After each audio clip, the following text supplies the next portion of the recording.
Hello! You are watching my first video from your favorite models. And as the name tells you, we are going to have a look at some kind of models. And sorry to disappoint some of you, the models that I'm talking about are mathematical models of simple objects around us. For example, look at this. This is what I created and intend to create in these videos. And this is not just a pendulum, it's basically an animation. So if you click on a start button, it starts swaying. So this is what I'm talking about, just simple models of simple objects around us everywhere that we may have seen and done calculations for. And the reason I created this is because I was watching this another video called, it's by the way another amazing YouTube channel called 3 Blue 1 Brown. I hope you can see this. Uh, it talks about how if you displace a pendulum a little bit from its mean position, it starts making simple harmonic motion, and the displacement versus time curve follows a sine curve. However, if you displace a little too much, like in this video, you see there's the curves start distorting, this sine curve start distorting, and if the displacement is a lot, then you will see that it's not a sine curve and you see serious deviation. It's not a curve anymore. It's like a highly distorted curve. We should get a chance to play more about all these systems we had done calculations for and imagined in our high school physics class, but never really got a chance to play more with it, because this allows us to understand these more, and on the top of that we can always have fun playing with all the parameters, right?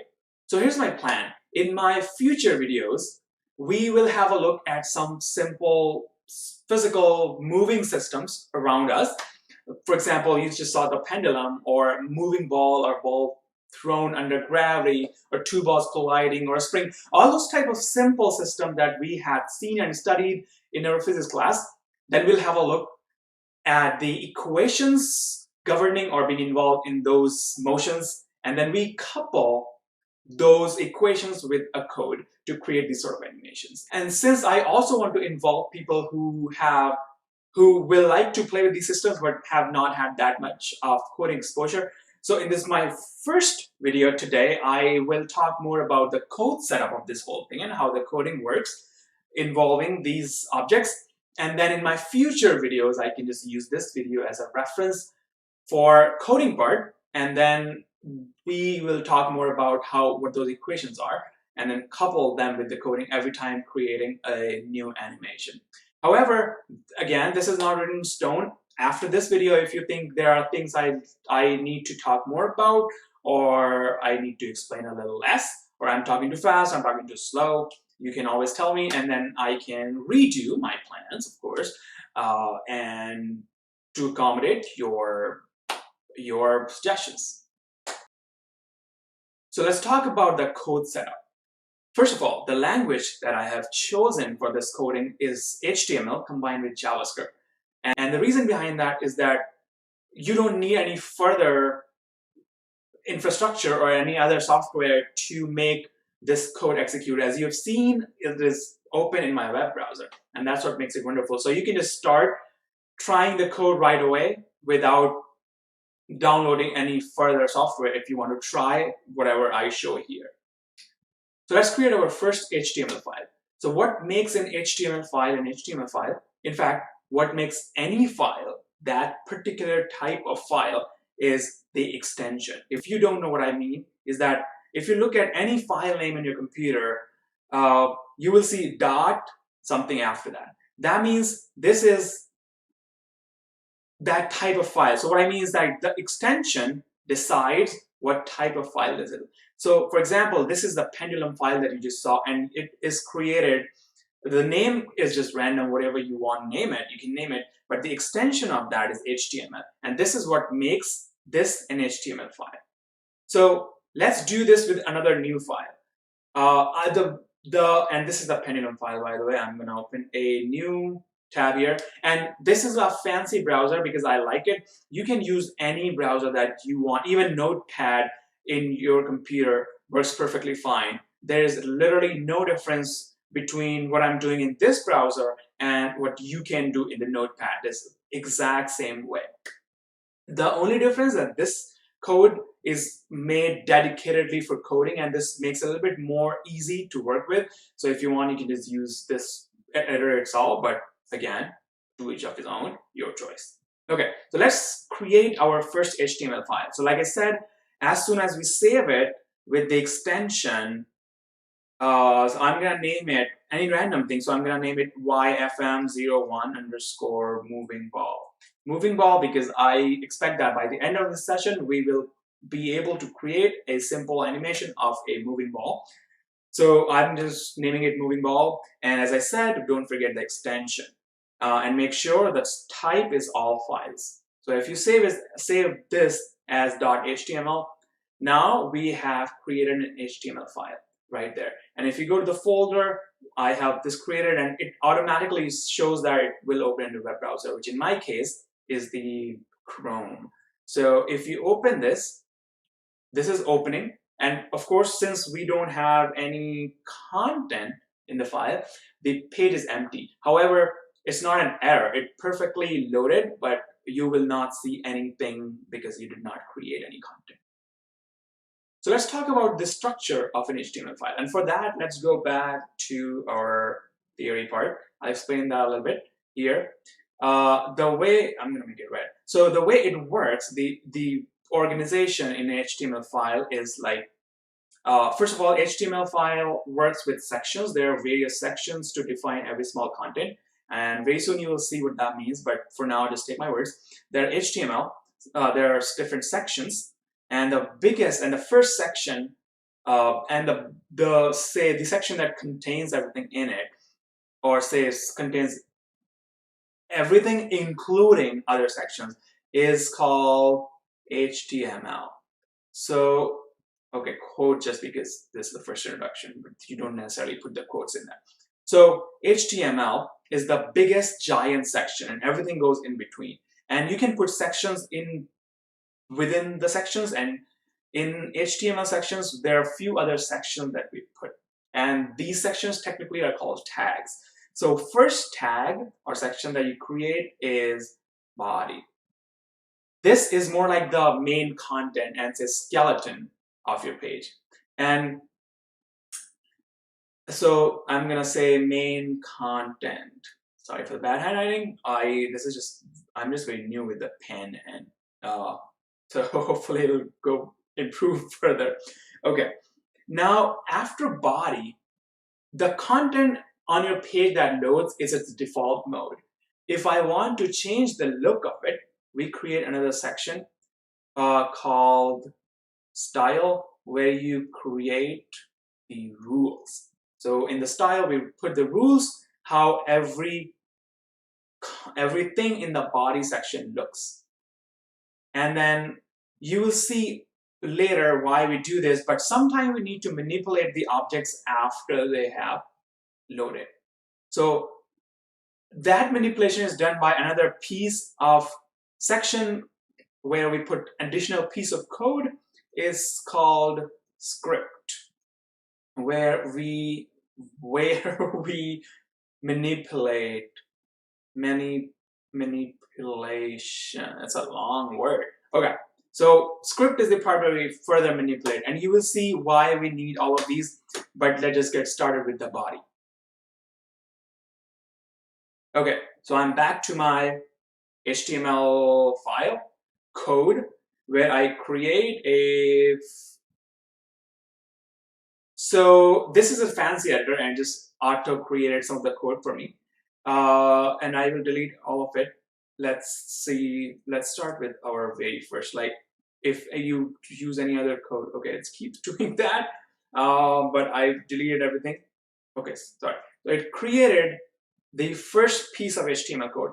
However, note that you have put only tags in there, or say these are type of labels that tells the computer that something has started. It's not really the content of the page, and hence you have not really put any content in the file still. So if you refresh the web browser, you will still not see anything because you didn't really put anything in the page. And as I said here, the first first section that we create here is the body.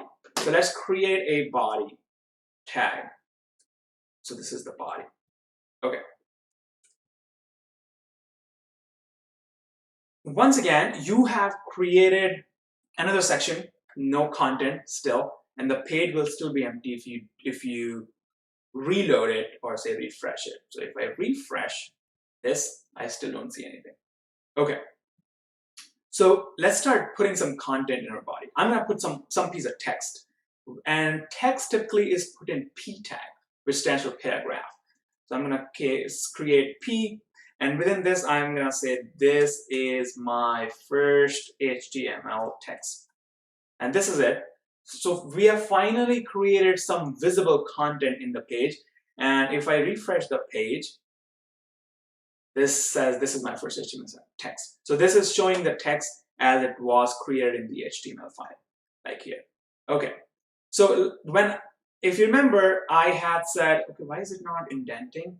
Again, by the way, this indentation is everyone's own preference. So this is only for our reference, so we can, so it's more readable. We can easily see everything, but indentation doesn't really matter in terms of how everything looks on the page. It doesn't affect any functionality. So it's your choice how much indentation you want to keep. There are a few roughly, say, commonly followed rules, but there's nothing hard and fast. So I'll not discuss them because I think it's not really worth our time right now, because it's simple code and you can do whatever you want. Okay, so if you remember here, I said that we can create styles in style section. So we're going to create new section called style here.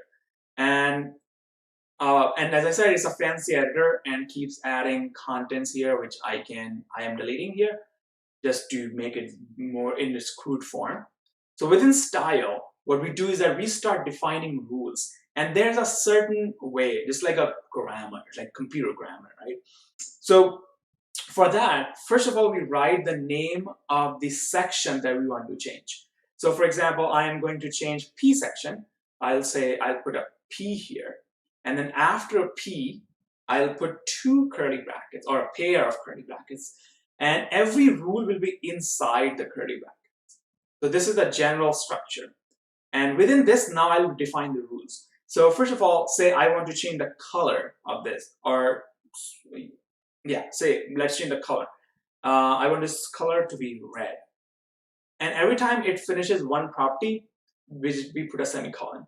And the second property, say that I want is font size, not font weight, font size. Again, you don't see this menus and like auto creation of like some phrases because depending on what browser, what editor you're using. So in this case it is, but again, I said, depending on what you're using, you may or may not see this. It's not an error, by the way. So font size, or you're not doing anything wrong. Okay, so the font size, 50 pixel. So you see that there's some P content, and we have defined rules for this P here. Now, if I refresh my page, the black default font or text will change. Hopefully, it changed to 50 pixel size red color text. This is how we have defined the rules.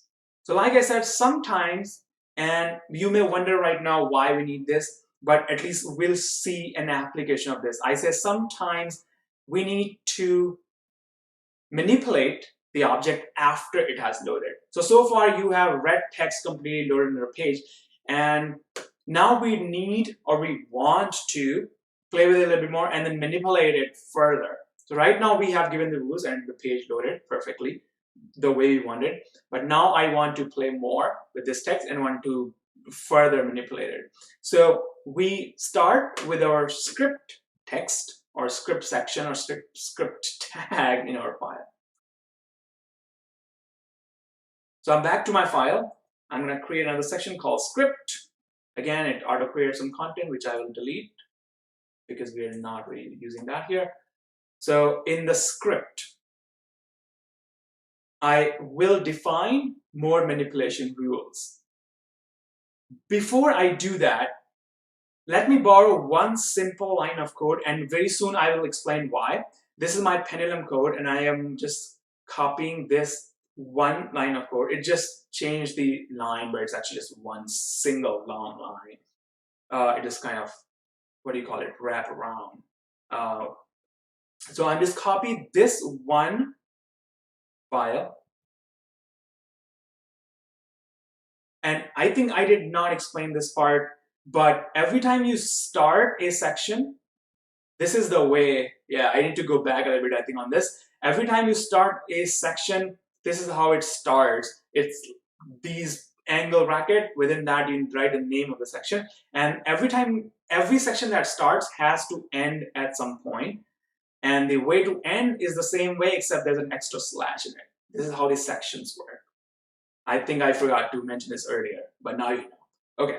The second thing that I want to say is that you can create multiple script sections. There's only one body section, there's only one style section, but there are multiple script sections. So you see there's one script section here that I just copied and one script section here that we are going to further work on. So why did I copy this? Let's go back to this. Why did I copy this one line is this. Earlier I said that there are some set grammar rules for computer, right? You cannot just say whatever you want. Computer doesn't understand everything. So we need to give our commands or orders in certain format.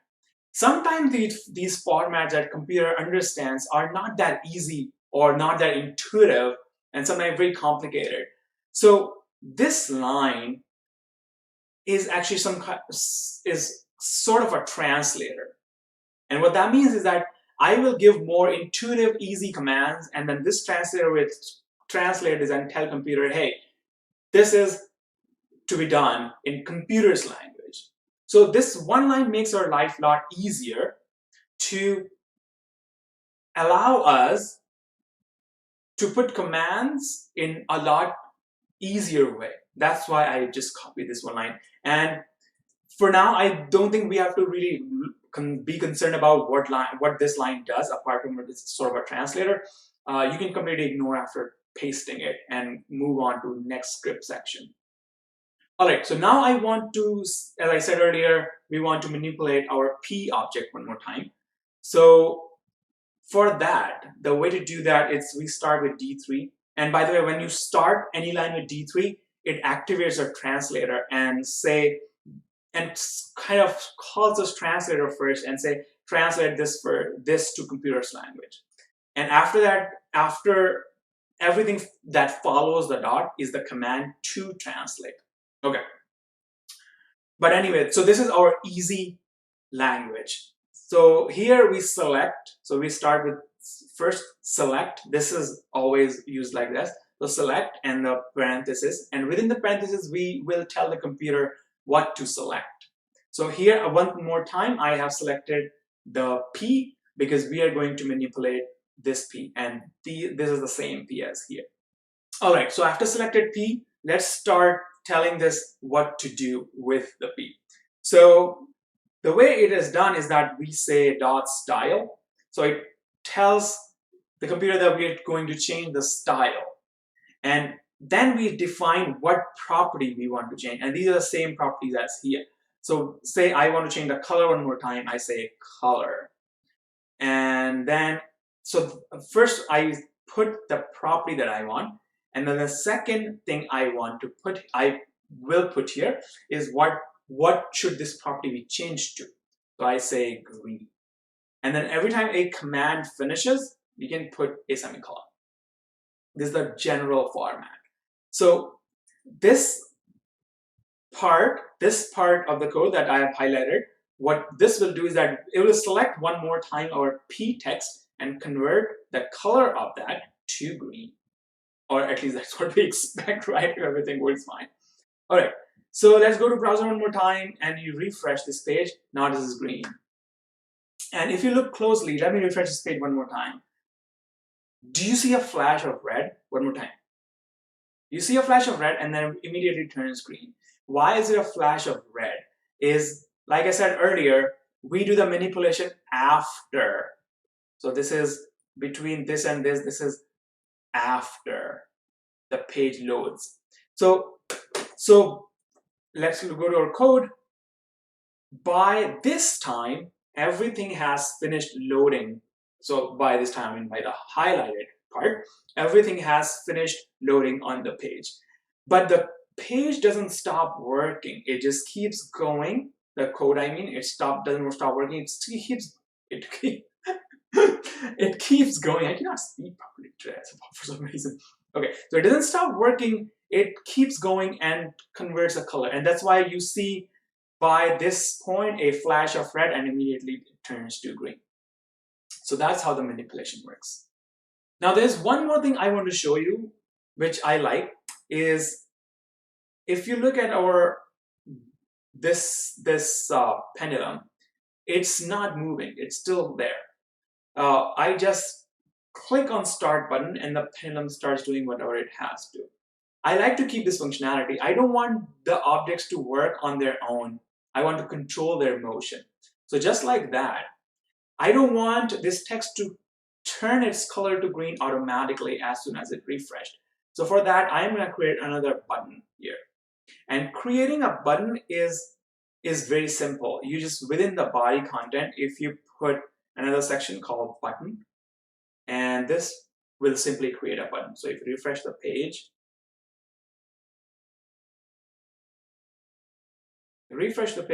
you see a button here. It's a tiny button because this doesn't have any content right now. But if you want to show a text on this button, you can just add, say, start. And now this you see a start button here. But you see that this doesn't do anything. And we still have not controlled this red to green conversion. So to add the functionality to this button, what we do is, and in a minute I'll explain why I'm doing this. It's just on click. It's a phrase, and standard phrase that says on click means when this button clicked, do whatever whatever follows the equal sign. We have not put anything within the quotes, or anything after the equal button, so it will still not do anything. However, let me make this change and I'll explain what this change means. I am going to create something called a function. What a function does is it's more like a book that has instructions in it. So you read a book, but you don't keep telling everyone about it. You tell about the book only when someone asks for it. Just like this, if I create a function, I will define some set of rules or instructions, but the code will not just right away start acting on those instructions. The code will work on those instructions only when it's asked to. And how we will ask it to do that is here. So first of all, let's create our set of instructions. And the way it's done is by using this standard phrase called not function, but function. And you can name this set of instructions anything, like you can name a book anything. So we create, say, I'm calling it my function. And every time you create a function name, you put parentheses in front of it and curly brackets to define the contents. The set of instructions will be defined within these curly brackets, like we had done for the P element, right? Okay. So now we can define all the rules or whatever we want, instructions in it. So what I'm going to do is that you know that this part turns our red text to green, or whatever text to green. So this is again a set of instructions which I will just cut from here and paste within our function. In one more indentation. And so this time what happens, like I said, a function is a set of instructions that the computer knows but doesn't act on it until it's asked to. So this time I have put these instructions within this book or this function. So the computer knows this function now or has these instructions but will not start acting on it right away. So refresh the page. Where did the page go? refresh the page, and this is red. It did not turn green, even if the instructions are there, because I did not ask it to start acting on the instructions. So the way we make it act on the instructions is if I put this. So let's, okay. I will say my function. So this time, you see that I did not put this function here, and I put everything just like that, and parentheses. So this means, or what this technically called is calling a function. This is what tells the computer to start acting on the instructions. Okay, so after we call the function, the computer will start acting on the set of instructions it had been given earlier. So if now I refresh the page, it's green now, because now it acted on the function. Okay, so if you call this function, instead of here, if you call here after on click, what this does is that after clicking, it will call this function. So let's see one more time, refresh the page. You refresh the page, it's red, because no one has asked a computer to act on this function. But if you click on the start, it will start acting on the instructions and turns into green. So this is a controlled manipulation. So the purpose of the controlled manipulation is because we want to control the motion of our object that we'll create further. So this was just text. And if you want to create the animation that we had seen earlier, we need to create first, the very first thing, we need to create some sort of a canvas where we'll draw pictures. So to create the canvas, first of all, let me remove all the text I'm showing here.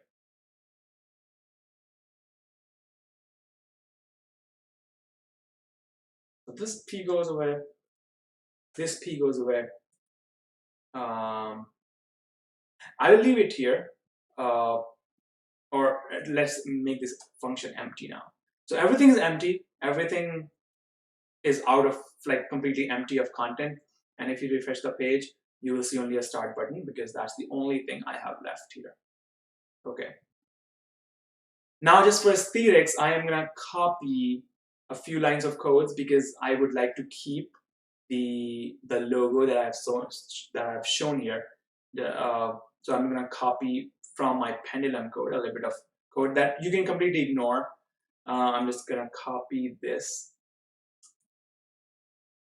and this will not affect the functionality of this page at all, except the aesthetics, which I would like to add here, and hence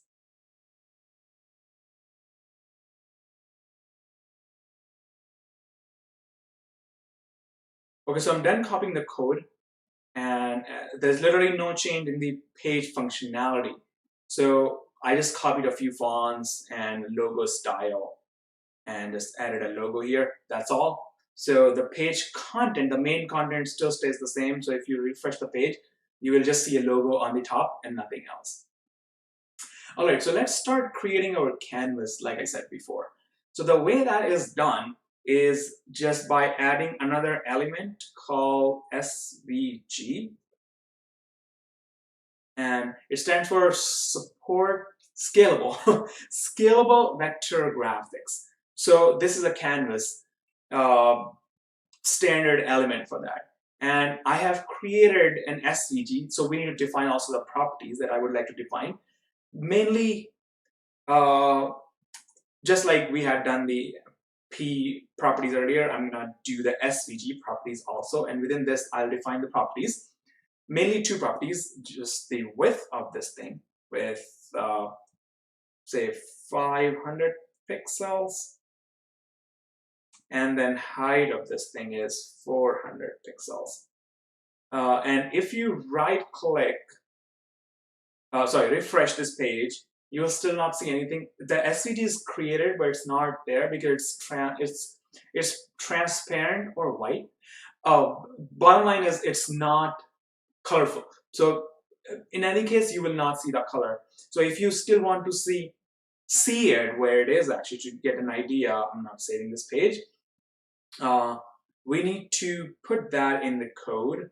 Let's say I also define the background color of this. So background color, I'm calling it yellow, and refresh the page, and you see the SVG right there. And it looks a little bit narrow to me, and so I'll make it say 600 pixels. Refresh the page, it's wider. So this is your canvas. The whole area, the yellow area that you see, is the canvas. All right, so let's start creating further shapes. So the whole point of adding SVG is that you can add graphics or shapes to it. So let's add first shape, a circle, because we are trying to make a ball, as I said earlier, if you remember. So let's start with a circle. So we are going, not saving this. We are going to create a circle within SVG. I'm going to create and it's done just by another section or a tag, circle. So I have created the circle. Now, if you refresh, you will still not see a circle because the page doesn't know what kind of circle.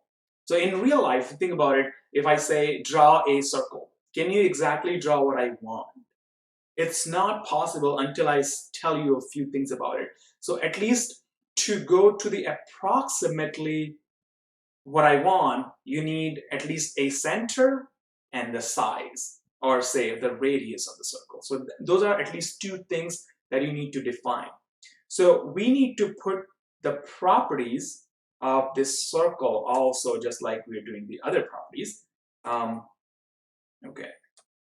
So I'm creating another property, or say another selector as it's called, selector, and start defining the properties of this. So the two properties, as I said, we need to give it a center and a circle. How do we define a center? For that, we need to go back to coordinate geometry, which I think most of you have heard, and the ones that have not, let me introduce you to the coordinate geometry a little bit. So the way coordinate geometry works is it just essentially graphs. Everyone must have drawn a graph at least, right? So a graph, let's draw it fancy blue. It has a y-axis, right? And then there's an x-axis. That's not a horizontal line, but it's usually horizontal when you draw it. And then say you want to define this point. So I mean this one point. What you do is that you see how far this point is in the x direction from this point, which we call origin. And then likewise, you see how far this point is in the y direction. And we put those distances in form of x, comma, y.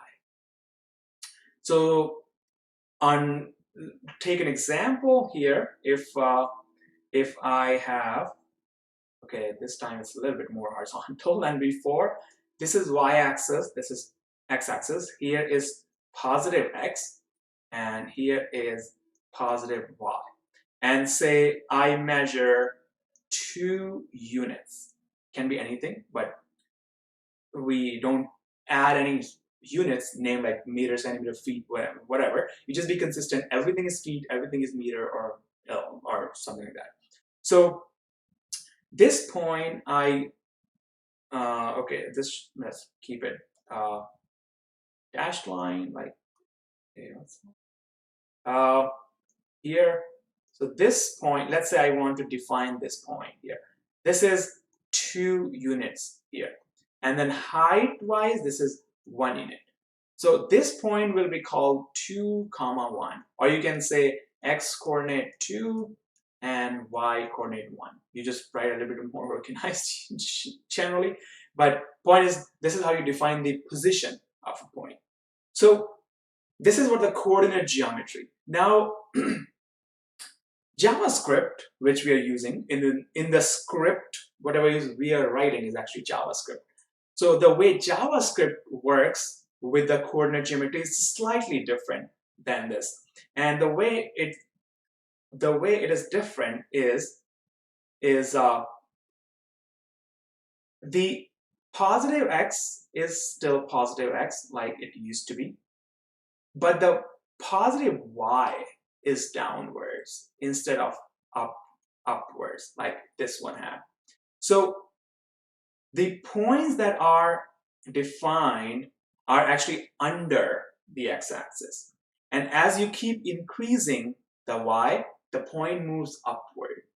So say if this is the point, not 2, 1, comma 2, this may be 1, comma 3, because the y moved increased, and as the y increases, the graphics go down, like lower.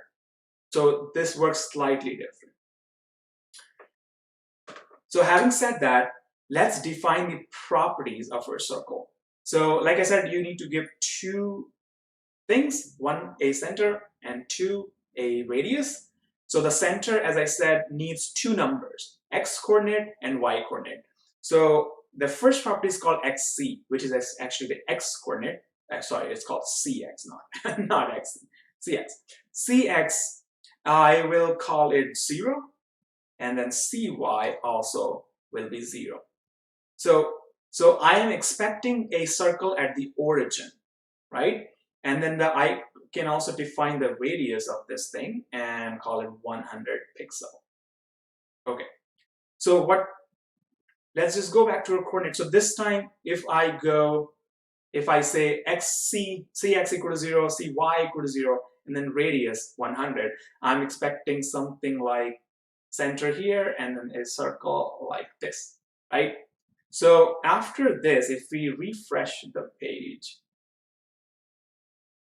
you see something like a circle. It's not exactly a circle, but you see like a curve on the top left, as we had expected, but it's not completely shown. And why is it not completely shown is because the way graphics work in JavaScript is it only shows whatever is in the canvas. I mean, whatever is in this area. So your canvas only forms the positive x and the positive y, and everything that stays on the canvas is displayed. So the whole thing that is in this area will be shown. Everything else will disappear. And that's why you only see this part of the circle. And by default, JavaScript fills the color in your circle. And by default, always the color is black. So that's why you see a quarter of a circle.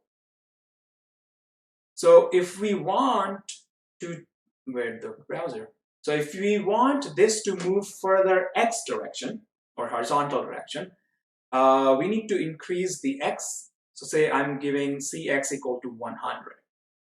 It will move in this direction. So if I call it, say, 200, it will move further. So it moves here. If we go back to 0 again, and if you increase y, as we talked, it'll keep going down. So say I call it 200. Sorry, cy 200. What? Okay. So in this case, it went down.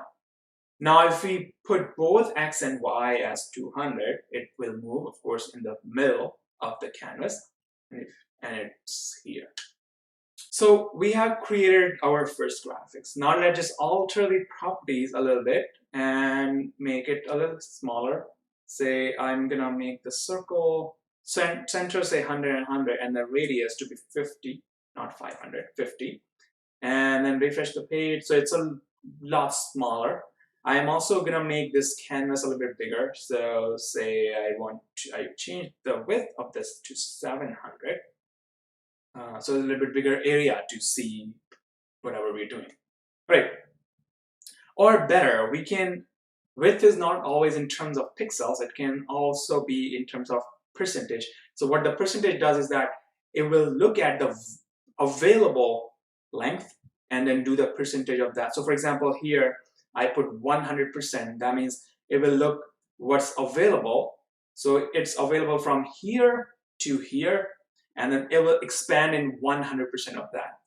So if 100% will do just the whole area expansion. So this is a little bit better. Let's start moving this object now. And that's when the real JavaScript comes in handy. And this is why you need the further manipulation, like I had mentioned talking about this slide where I said you manipulate objects. Ooh, we can move it. Okay. You can manipulate objects within the script section. This is when it comes handy. We are going to manipulate our shape this time. So why we are gonna, or how we are gonna manipulate, and what we're gonna do after this is we have created a picture here. Now think how a video camera works. It just, in different frames, it takes different pictures, and then if they are put them together, I cannot speak English. If they're put together, you will see a picture moving because it's many pictures very fast. Just like that, we are going to create many pictures and then put them together. So good thing though about it that you don't have to create every picture completely. You only can modify the previous picture a little bit and call it a new picture. And it's easier done than said, you will see. So if you remember, first of all,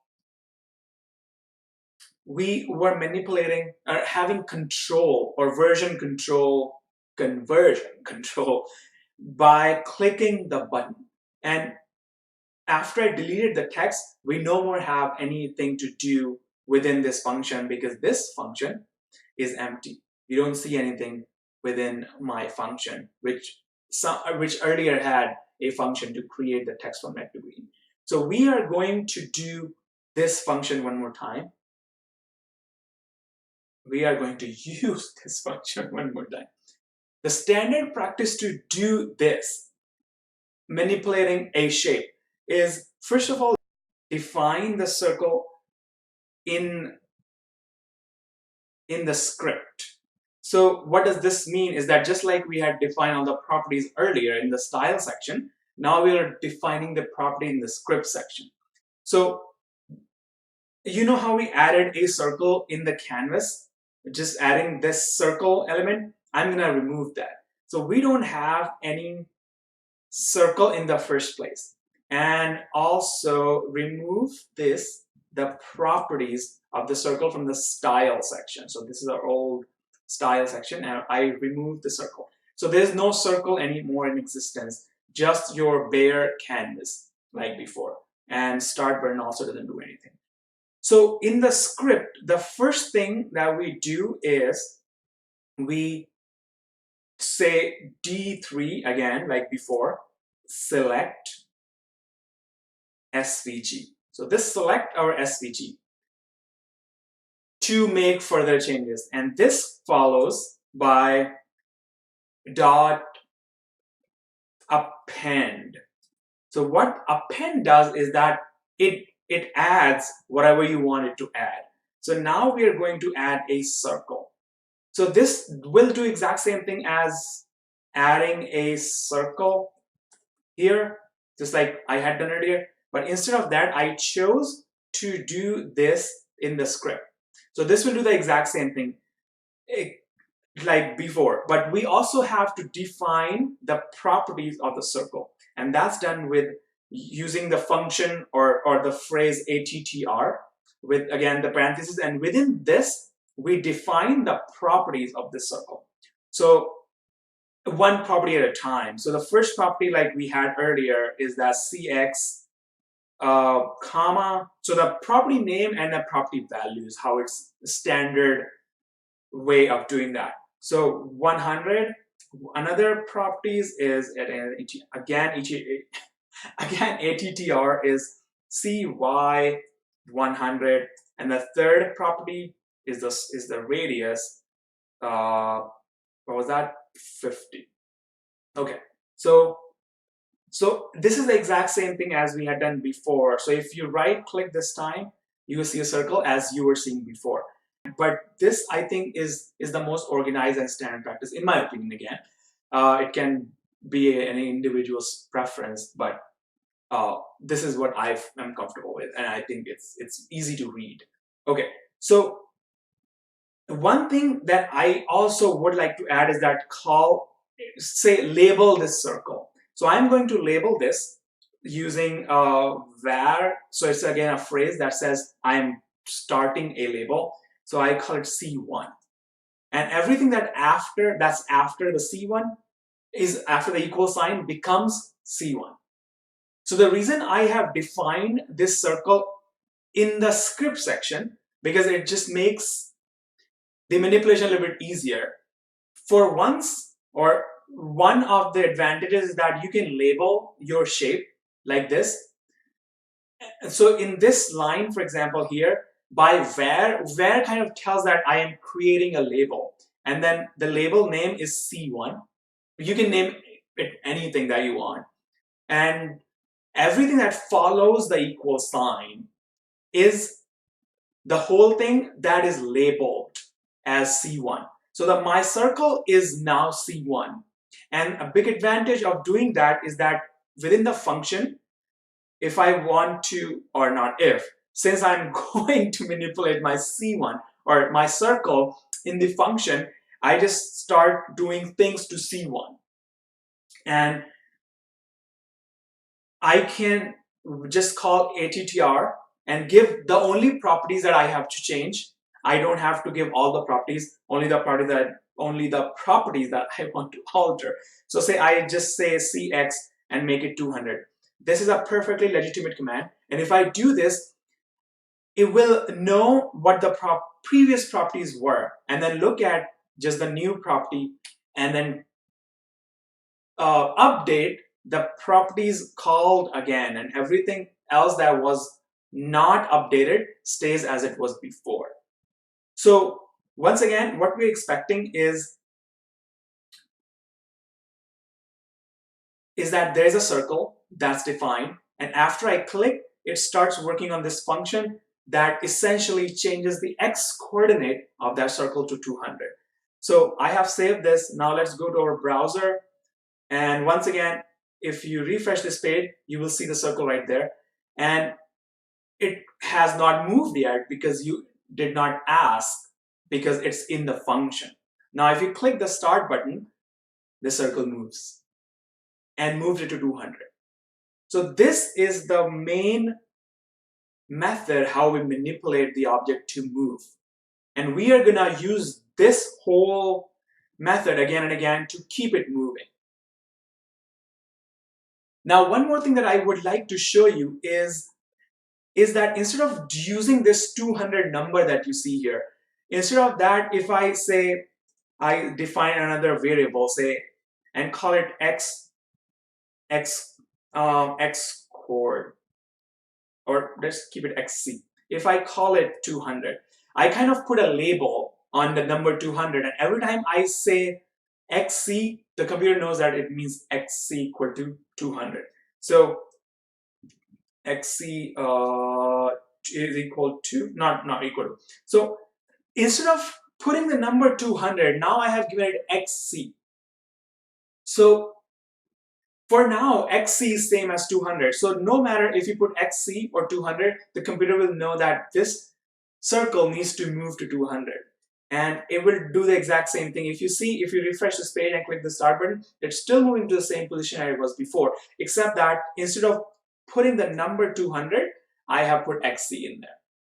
So you see that this labeling gives me an advantage, and that advantage is that if I somehow update the value of xc, I don't have to redefine the value, the number itself inside the function. If I change this to 300 and I refresh this and start, it goes to 300.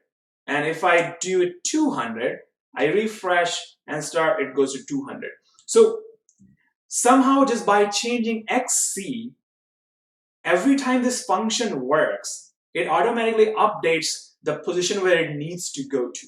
If I only by changing this xc, the value of this xc. So we'll exploit this property to trick this whole code to make the object moving. If we can make the function, my function, work again and again, right? So there are two things that we are trying to do here is we will change xc and then we'll activate the my function after changing xc. So change xc, call my function. Change xc, call my function. If you keep doing that, the circle keeps moving. So there's a standard function to make any task be done again and again. And that's called set interval. Okay. Set interval. So what this set interval does is that it takes a function name and a time delay. So what does this statement mean? This one line of statement, if put anywhere, it goes in loops, keeps going again and again. What does this do is that it will look at the function name and this will keep calling or say activating that function again and again at the interval that you define with time delay. So for example, if I say, let's say if this is outside of this function, it will, and I put this my function here and time delay as 100. What this line of code will do is that it will keep activating my function at every 100 milliseconds. So this time delay is milliseconds, and then after every 100 milliseconds, it will keep activating my function. So my function will run again and again every 100 milliseconds if we put this statement in here. Okay, so having said that, I will still put, since I have already assigned my function to my clicking, now we have to use another function for updating the value. And you'll see why we're doing another function is, let's say I create another function move ball, and parenthesis again rules. And now I am gonna put this motion part inside this move ball function. So what happens is that my function will start when I click, but it will look at this set interval, the very first thing. And so what set interval does is that now I'm gonna put a move ball here. So what set interval will do is that it will run this function every 100 milliseconds. So right now you will see that I have not updated the value of xc anywhere. So if I refresh and I click on start button, the only thing it does is that updating the xc to 200 because we had asked it once before the function even starts.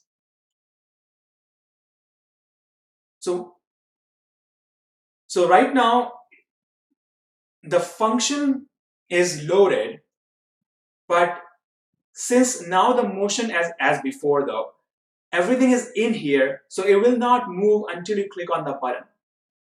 And if you click on the start button, it moves once, but not many times like the set interval is supposed to do. And that is because you are not changing the value of xc here. Xc is 200 and it'll still stay 200 throughout. So we also need to change the value of xc also if we want to see the circle move every time to a new position. So to do that, we need to include one more statement here. Xc is equal to xc plus 100. Now it's doing what we had talked about earlier that we wanted to. It will, as soon as the my function starts after your click, it will look at set interval and it says, okay, move ball function needs to be run every 100 milliseconds. 1 millisecond is 1,000th of a second, by the way. So 100 milliseconds is 0.1 second or 1/10 of a second.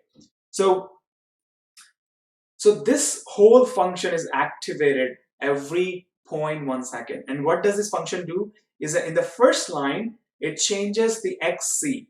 So XC is 200 first, and there'll be 300, 400, 500. And every time XC changes, say the first time it runs, it will change from 200 to 300. And then it changes the position that you had seen earlier. So it will change the position to 300. And then it will run again in 0.1 second when it will change from 300 to 400. And then the circle will move 300 to 400. So XC will keep changing every time the function runs. And after XC changes, the circle moves. So if I am saying too many things in a too confusing way and everything is gobbled up, let me just briefly reiterate what I said, is that my function is activated only when you click the button. And inside my function, there is set interval which will run move ball every 100 millisecond. And what does move ball do is that first change the value of XC, which controls the position of the circle. So these two lines together are essentially moving the circle to a new position every time the move ball function runs. And this was our objective. One more thing that I would like to do is define this var XC as 100 here. And instead of CX, I'm gonna put XC. So this will not change anything though, but it just a little bit more organized. So having done this, if you refresh and click on the start button, the circle has started moving. So now you know why it's moving. I'm gonna refresh this so it doesn't keep working. It's that as soon as my function is activated by clicking, it starts running, it also starts activating the inner function move ball at every 100 milliseconds. So it just keeps running it again and again. So that's how you see the circle move. Now, if you click on this, if you think this is too jerky or too fast, we can always play with this. So instead of updating the value by 100, you can also change it to 10. And you will see that now the circle is moving. And if you think this is not too fast now, but if you think it's still too jerky, what we can do is we can call this function faster. So again, this is like a video camera. The more frames my camera has, the less jerky the motion is, right? So if instead of every 0.1 second, if I call it every 0.05 seconds, say every 50 milliseconds, if I call it, now it's less jerky. So if you keep increasing the frames, so what you're doing is that if you're reducing this time delay, that means you are calling this function more frequently, right? Because there's a time interval that takes between the first call or the second call, or the one call and the next call. So instead of every 50 milliseconds, if I call it every 10 milliseconds, it's faster, but it's less jerky. So this is a fine balance between the two numbers here. You can change the XC to control how much it has to move on every motion, right? And then you can change the time delay to control the smoothness of this function. So if you make it 1, it will move 1 pixel every 10 milliseconds. So this it looks like a good picture. It's like very smooth. So one thing that I would like to say before you start balancing this is that, of course, a smaller time delay makes your object move more smoothly. However, you realize that changing this time delay or reducing this time delay is basically calling the function more frequently.